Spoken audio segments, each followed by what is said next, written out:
Well, welcome back to Georgina Life. So our next guest, we always love to have her on the couch because we have such great conversations and important conversations. Yes. And today is no different. Pamela Robinson, the Aquarian shift.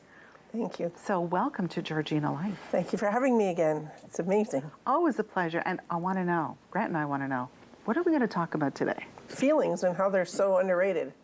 I like that. Oh, no, I'm a man. I don't talk about my feelings. What are you talking? That's part of the problem in this day and age. Feelings are a big part of ourselves that has been suppressed over the years. We've talked about that before. Yes. Conditioning.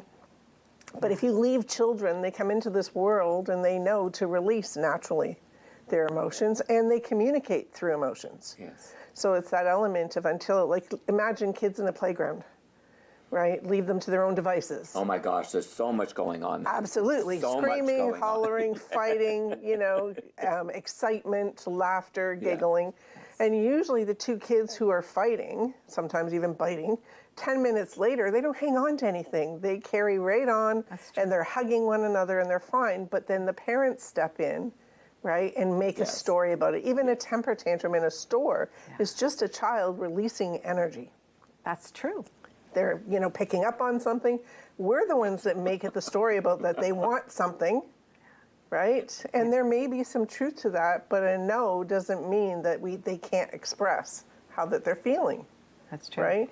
And if you leave them, and I've done this even working with community living. Mm-hmm. So leave them to their own devices. Let them take care of the emotions. Once they take care of their emotions and releasing it, they move on.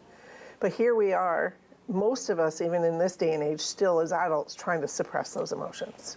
Yeah, I mean, I do a little work in no frills. Mm-hmm. I know from temper tantrums after children being told no, they can't.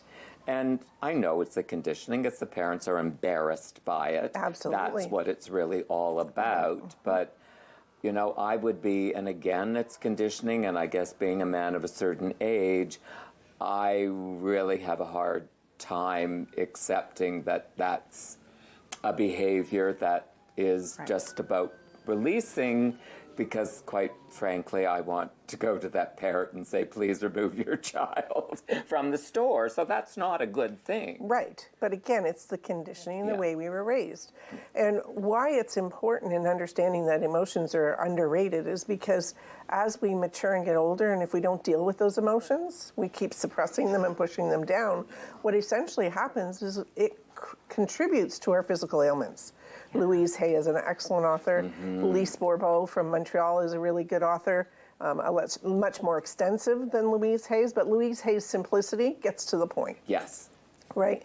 And so when I'm working with people and helping them to heal things that they need to heal, and they're doing the work, it's not me. It's that internal aspect of going, okay, what's really going on for me? What is this really about? So we often have a 0 to 100 response. Yes. In 2.2 seconds, especially when it comes to anger. A lot of times the anger is the mask. There's a power behind that, right? But the 0 to 100, it's never about the present moment today. It's about all that's been compounded over the years. Yes. And so it's an element of understanding that until you take care of whatever is at the core cause of it, you're always going to have it come up. But how do you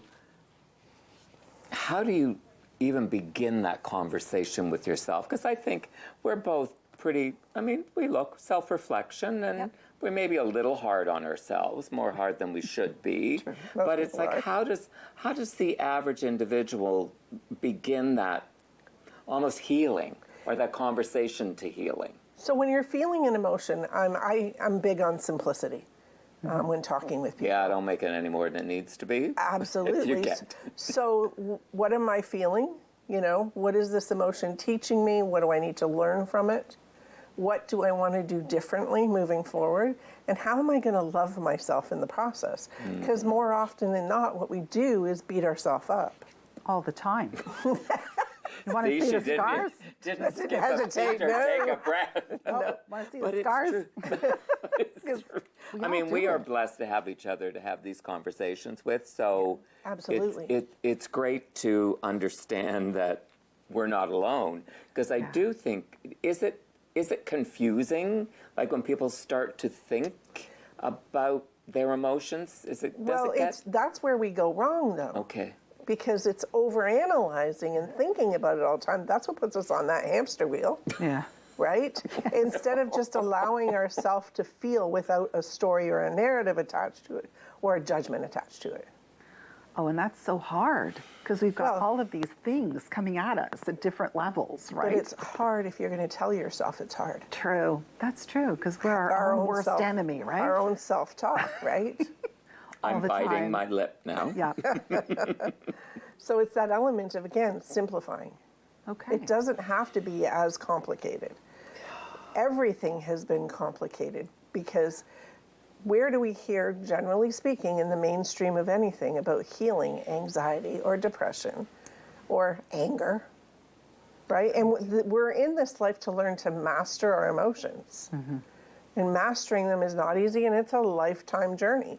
I mean, I've been doing this for a long time. Do you think I've got it perfect and down pat now? Not at all. If you'd seen me a couple of days ago, No, because it's Take growing my pains. advice, I'm not using it. It's always what I've said to my clients.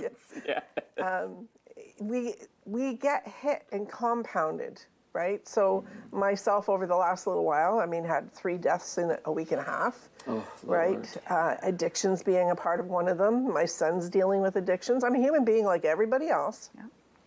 So one morning was just a mess, my poor partner, because I was snapping, but I was feeling my emotions. Now, what I needed to do is not snap so much, right? Pull myself back and just sit in it. But when you're on the way to a funeral, a little bit harder to do. It's hard to do. Right? That's A hard little to bit do. harder. But I mean, on the way there, did I share a lot of tears? Absolutely. I shed a lot and shared a lot because I spoke with someone on the way as well. Wow. So that was helpful in me preparing for that day. Messaged my partner and said, thank you for being you, because he doesn't hang on to anything, thank God. I hate Well, them. I know. Well, thank you for Gosh. helping us a little bit here. But you know what? We've got your information on the screen, and I'm sure people will get in touch when they need you. Thank you for being And here. if anyone wants to see me, I will be at Spirit Fest. Yes, she Wonderful. will. Yes, So- she will. So listen, Georgina, thank you so much for being with us today. And I guess we'll see you on the next edition of Georgina Life. Until then, stay well. Bye-bye.